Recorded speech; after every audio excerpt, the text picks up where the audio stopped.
કપરાડાની માંજરી અને સિંખાડી પ્રાથમિક શાળામાં જિલ્લા પ્રભારી સચિવ IAS રેમ્યા મોહનની ઉપસ્થિતિમાં શાળા પ્રવેશોત્સવ ઉજવાયો।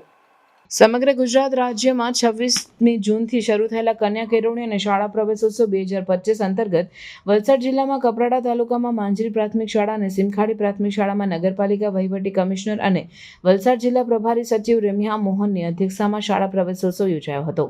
નવી શિક્ષણ નીતિ મુજબ 5 થી 6 વર્ષના બાળકોને બાલવાટિકામાં પ્રવેશ અપાશે, જે પૈકી કપરાડા તાલુકાની માંજરી અને સિંખાડી પ્રાથમિક શાળામાં આંગણવાડીમાં 7, બાલવાટિકામાં 13 અને પહેલા ધોરણમાં 3 વિદ્યાર્થીઓ મળી કુલ 23 વિદ્યાર્થીઓ શાળા પ્રવેશોત્સવ ઉજવાયો હતો।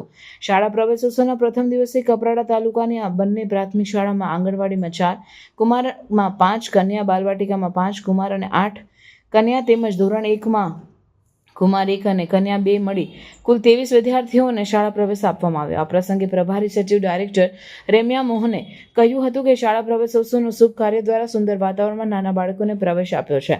પહેલા એવું હતું કે સારા કામો માત્ર શહેરોમાં જ થાય છે, પરંતુ હવે એવું રહ્યું નથી।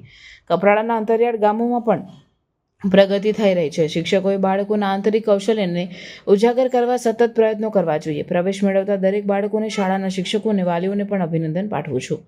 કાર્યક્રમમાં શાળાના તેજસ્વી તાલાઓ, એકમ કસોટી, વાર્ષિક કસોટી તેમજ જ્ઞાન સાધનામાં ઉત્કૃષ્ટ પ્રદર્શન કરનાર વિદ્યાર્થીઓનું સન્માન કરવામાં આવ્યું। પ્રભારી સચિવે શાળા વ્યવસ્થાપન સમિતિ સાથે બેઠક કરી સમિતિ સભ્યોના મંતવ્યો જાણ્યા હતા અને બાળકોના ઉજ્જવળ ભવિષ્ય માટે જરૂરી સૂચનાઓ આપી હતી।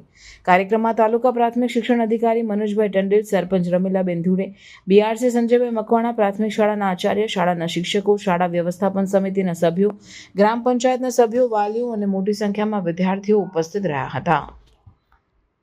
ખૂબ સુંદર વાતાવરણમાં આપણે ભેગા થયા છે આ શુભ કાર્ય માટે। આ ગામના નાના બાળકોને આપણે આંગણવાડી, બાલવાટિકા અને શાળામાં પ્રવેશ આપ્યા છે અને ખૂબ ખુશાલ વાતાવરણમાં આ કામગીરી આપણે કરી છે। જ્યારે આપણે કોઈ પણ ગામમાં જાય તો ઘણી વખત એ રીતનું એક ગામના લોકોનો એક કહેવાનો હોય કે એક એટીટ્યુડ હોય ઘણા લોકોમાં એવું છે કે જે વિકાસ ને બધું થાય ને સારું કામ થઈ શકે ફક્ત શહેરોમાં થઈ શકે, પણ ખરેખર અત્યારે દુનિયા એક અલગ દિશામાં ચાલી રહ્યા છે।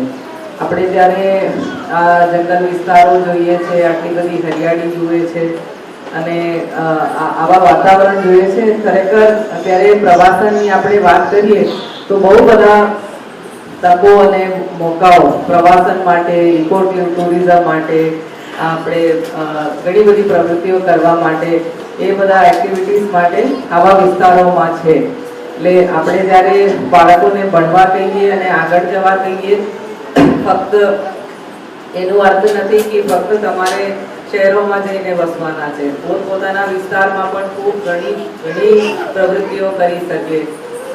ઇવન આપણે જ્યારે બીજા વિદેશના ઘણા દેશોમાં જોઈએ ત્યાં તો સૌથી વિકસિત જે કે સૌથી સારી રીતે જીવતા હોય એ તો ત્યાંના ખેડૂતો છે, કેમ કે એ લોકો વૈજ્ઞાનિક પદ્ધતિથી ખેતી કરતા હોય, 4-5 પાક લેતા હોય, પ્રોસેસિંગ કરતા હોય।